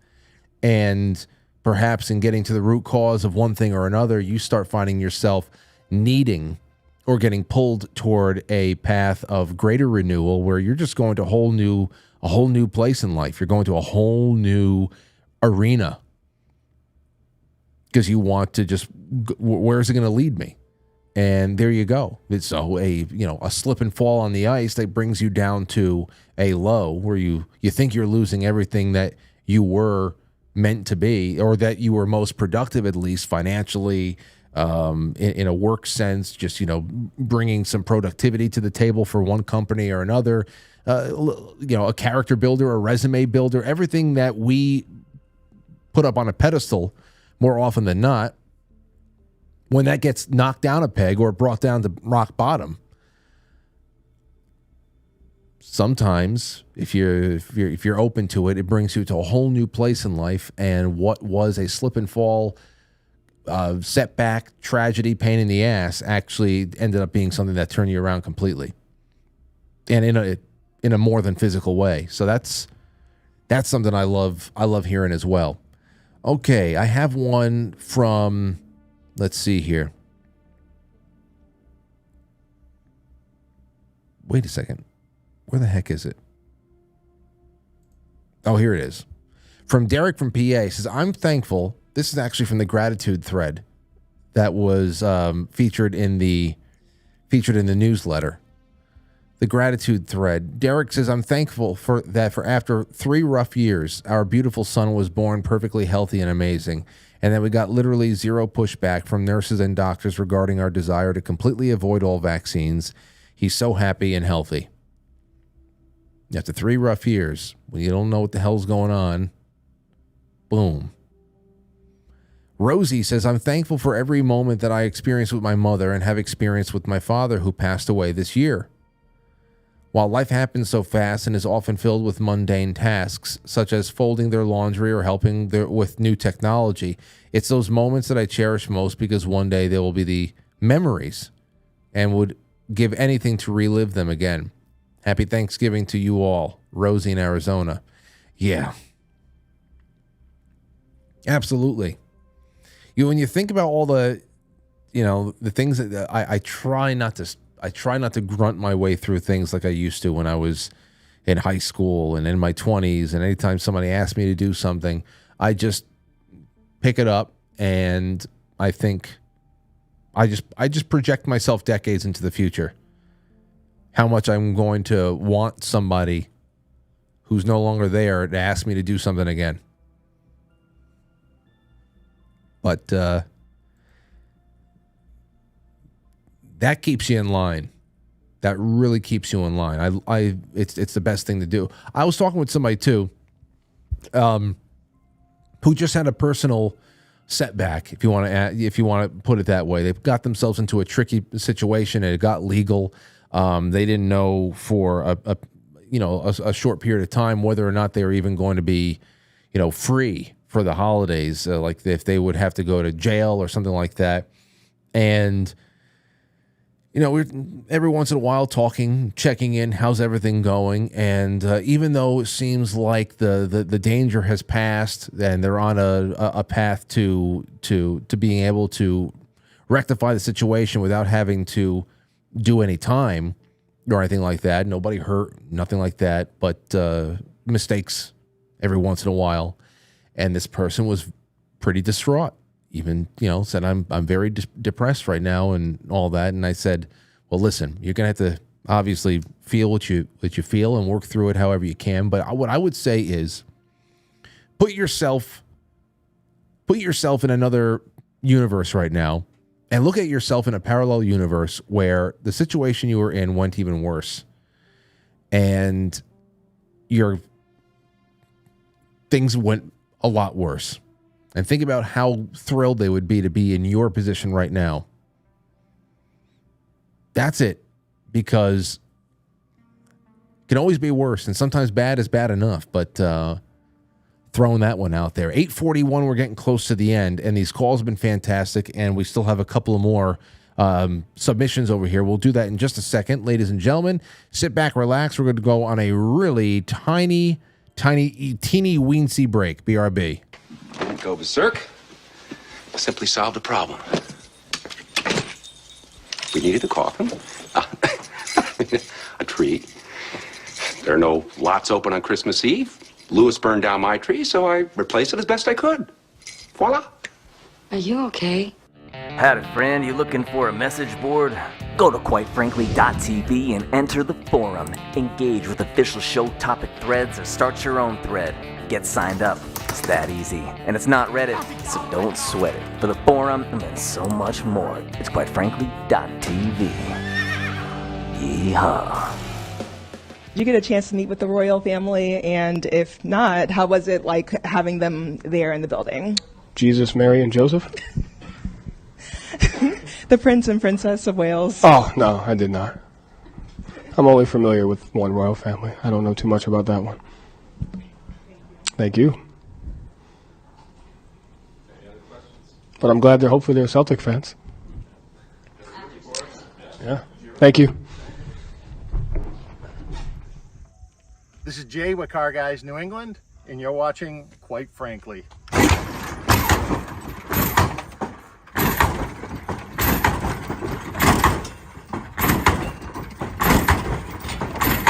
I've wanted to. The reason why I'm doing this tonight is because I was determined to wait this next one out. I was determined and I want to talk to you about it. All right. So when I initially put this thread up back in October of 2022, or no, October of 2022. So again, a rough year. I got this in the thread. It was one of the first things there. It's from a viewer out there named Luke. And Luke says, Frank, I haven't lost it all, but it feels like I have. 19 long days ago, my daughter was stillborn at 41 weeks gestation. A healthy heartbeat was heard 90 seconds before delivery. She ingested meconium fluid into her lungs and was never able to draw a breath once she was born. My wife and I are coping. We're doing the best we can, but that was absolutely the hardest I've ever been kicked in the teeth. I've done things the past 3 weeks I never thought I would have to do. I picked out burial plots for my baby, my wife, and me, so eventually the three of us can rest together. I picked out a tiny casket.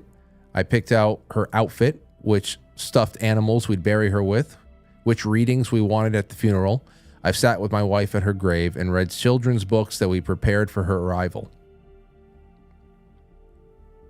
He said, I'm not financially ruined. I'm not divorced. I'm not addicted to drugs or alcohol. So I know I haven't lost it all, but somehow this feels worse. So this was 2 years ago. 2 years ago. And I got in touch. I've been in touch with Luke. And I can't tell you how often I prayed for them and reached out, see how they've been, all that stuff. And it was because of this one right here, I said, I'm not doing this. I'm not doing this show. I'm not doing this show. I don't care how long it takes. I'm not doing this show because Luke needs to have his comeback story. And then I, keep in touch with him over the years, and he's, he gave me some news, and I said, you get into that damn thread again right now. And he said, Frank, in the thread, I wrote this post 2 years ago today. This was in October. My, have things changed? I haven't come back to these words since then. Perhaps because I was protecting myself from them. Reading them now, it still stings. It probably always will. But let me tell you, losing it all is not the end. 2 years later, I've actually found God. I have a new, healthy 3-week-old daughter. Beautiful. Beautiful daughter. In fact, I was very, very happy to have been in some way, I'm not going to take credit, in some way, I was let in on all of the deliberations on what her name would be. They settled on Serafina Grace. I think it was my idea for Grace to be the middle name. I think it was my idea. I think I'll just believe that. Born on September 30th, she's named after the Catholic saint of the same name, a young girl that refused to stop her praise of God despite her many hardships. I really resonated with her story. I've made changes in my own life that have made me healthier, happier, stronger. I found comfort in prayer and the strength to turn from the ledge and raise another daughter when doing so seemed unthinkable 2 years ago. For those that may read this and find yourself at this lowest of low, maybe you too have lost it all, but don't stop. The graces that flow forth after calamity can be greater than you could ever imagine. God bless my fellow Franklies that offered words to support me. Ave Christus Rex, Luke.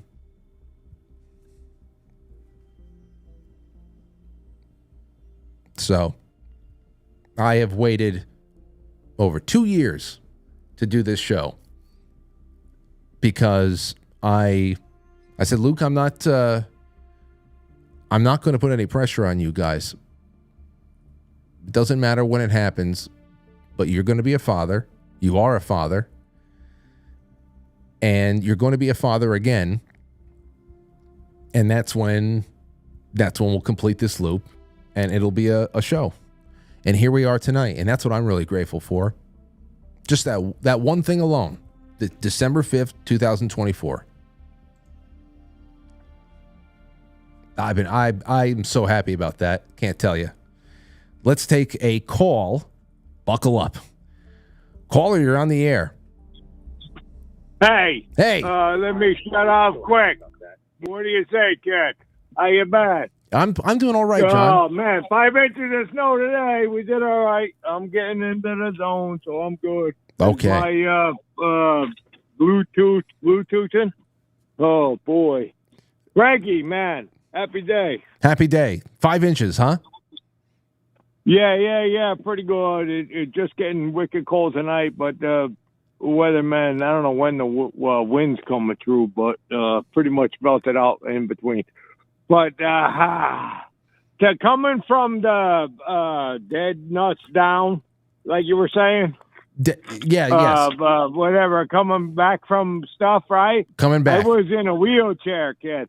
I couldn't lift. You ever use one of them, what do they used to call Nautilus machines or something? You got the plates with pins in them or whatever, right? And you do the pull downs, right? I'm talking upper body strength. Yeah. My legs never went bad. I broke my neck, right? And I couldn't do nothing. And I was a strong motherfucker. You know, 2 packs of shingles up on under the roof, 1 pack, 2 packs up the ladder, you know, over your shoulder. Yeah. You ever do roofing or whatever? No, you know no, what I'm talking about. They're heavy, right? Yeah. So I was strong some bitch. This was way back years ago. I'm getting whatever. I'm going to be 60. But however, whatever. The broke neck thing was my comeback from. You know what I'm saying? That's a big. Like you were saying. That's a big comeback. Yeah.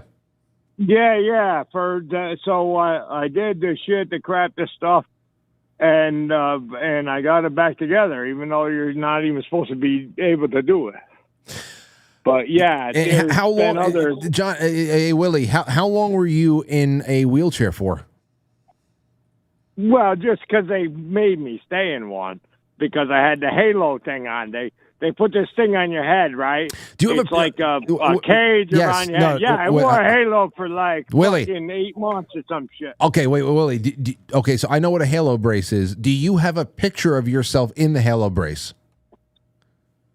Somebody does, but no, I don't.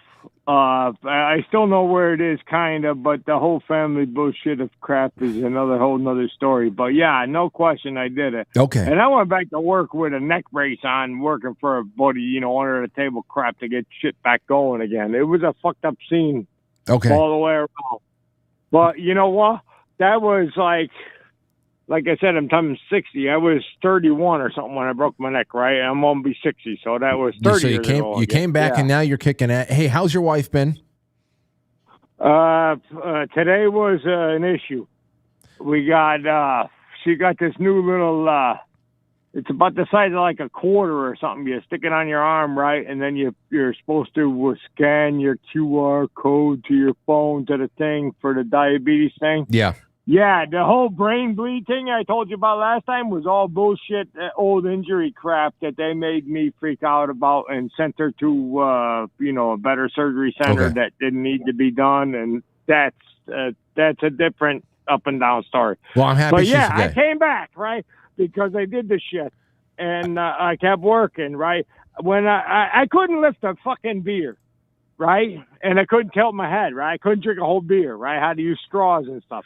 So that's how serious my shit was. I was 21 days ICU, and then like another 15 days up at that real fancy place I got into because of, you know how I got into that? Because it was, you got to know somebody, right?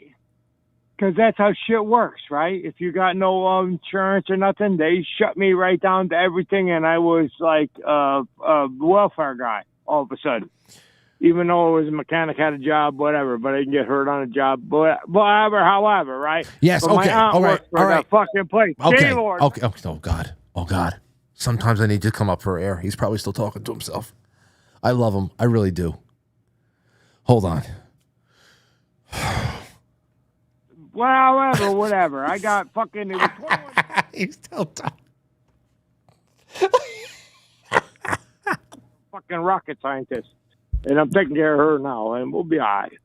Okay. Well, listen, I love you, Willie, and all the best to your wife. And calling yeah, that's my up and down one. That one. Okay. Yeah.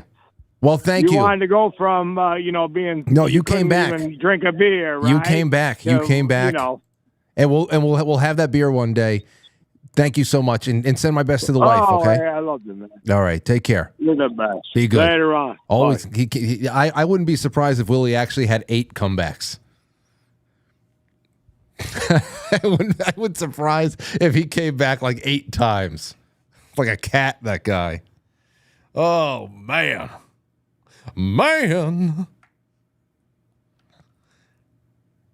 Well.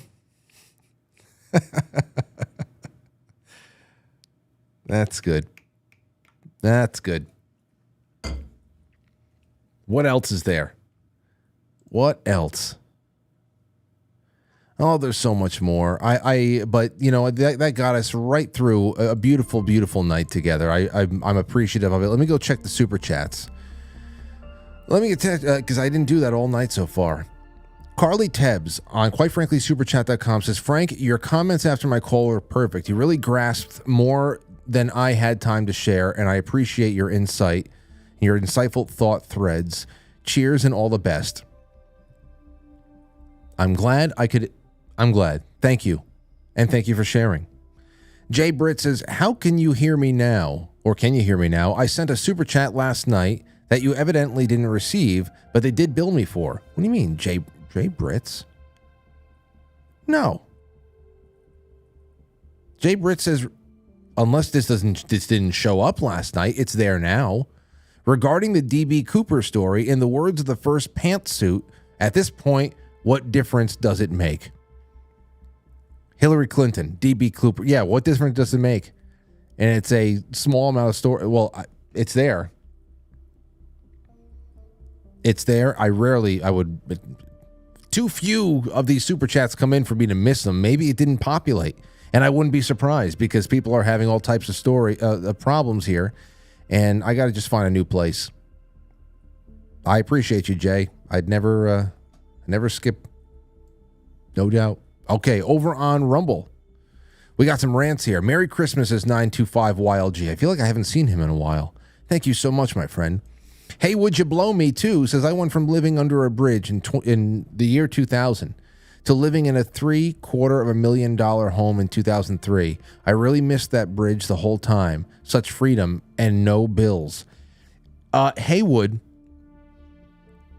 I would love for you to call in sometime to talk about that. Because you might be half joking about I really missed that bridge. But I can see how you wouldn't. I can see how there are just moments of clarity in places you never thought that you would get it. Living under a bridge, camping out, especially if it's a certain time in your life where it's not as devastating if you're younger or something like that. I don't know, but I would love to hear more about that, Haywood. Good chat, Frank, says Real Drew Morgan. Well, thank you, Drew. It's wonderful to have you there. Jay Semo says, awesome comeback stories. Great show. Haywood says, in 2012, I had a bad accident that ended in a C5, C6, C7 fusion. The doctor gave me 1,000,000 to 1 chance of walking again. The urge to smoke a cigarette got me on a walker several times a day. That was it, the cigarette. It's like, give me the damn walker. I am not a cripple. I need cigarettes. That makes me want to smoke a cigarette right now. I never had one in my life. It would have to be one of those American spirits, something really, really clean. Just kidding, kids. Don't you dare.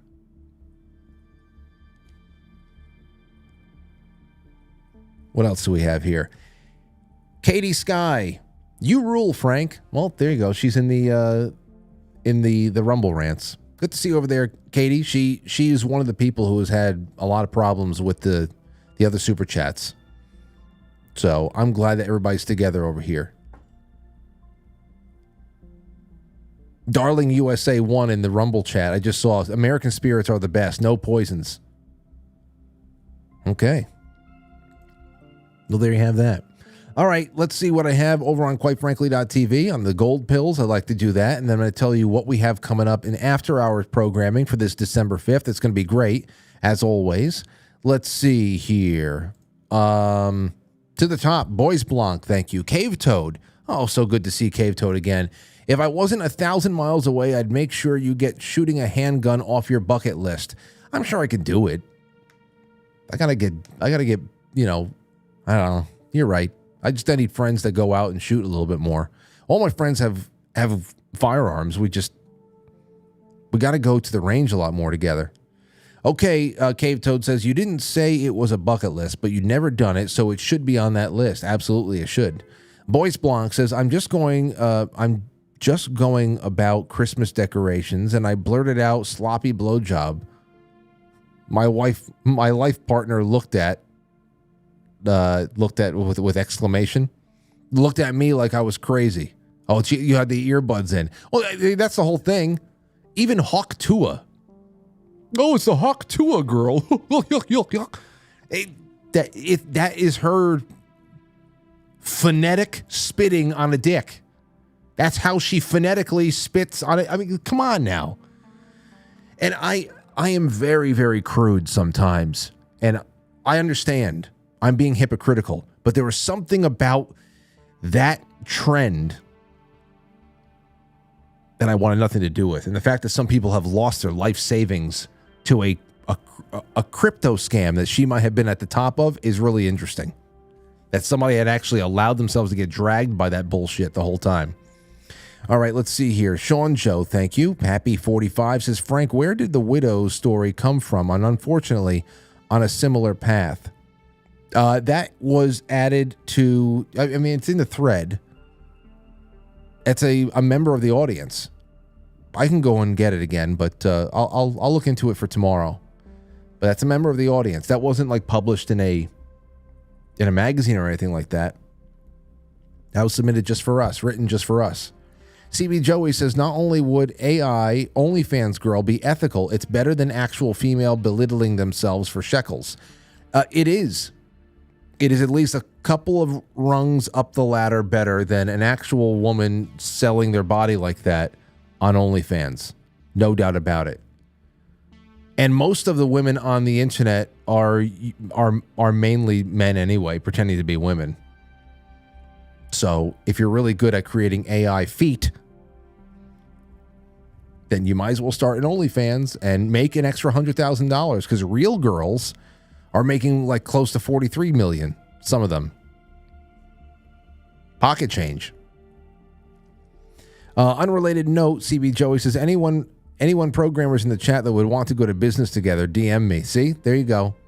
I've inspired a whole new operation there. Witchy Poo, thank you, and C Blanche. That's all we have for tonight, ladies and gentlemen. I really, really appreciate the calls, the submissions.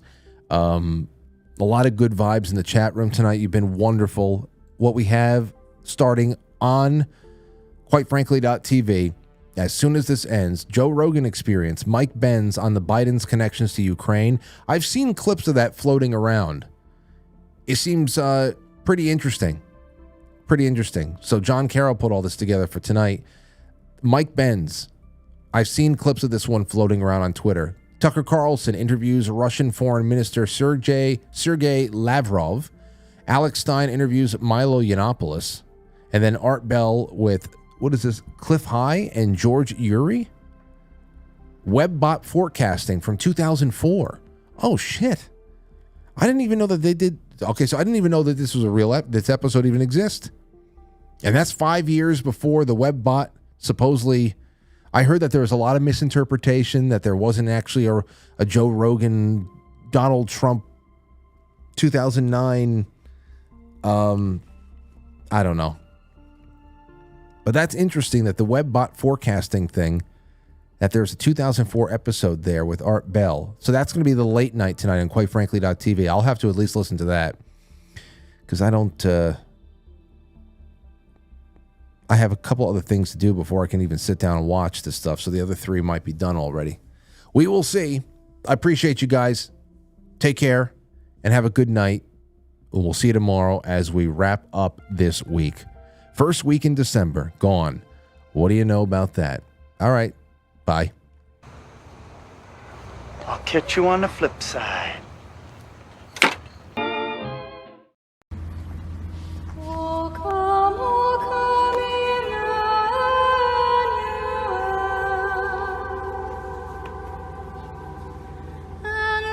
Some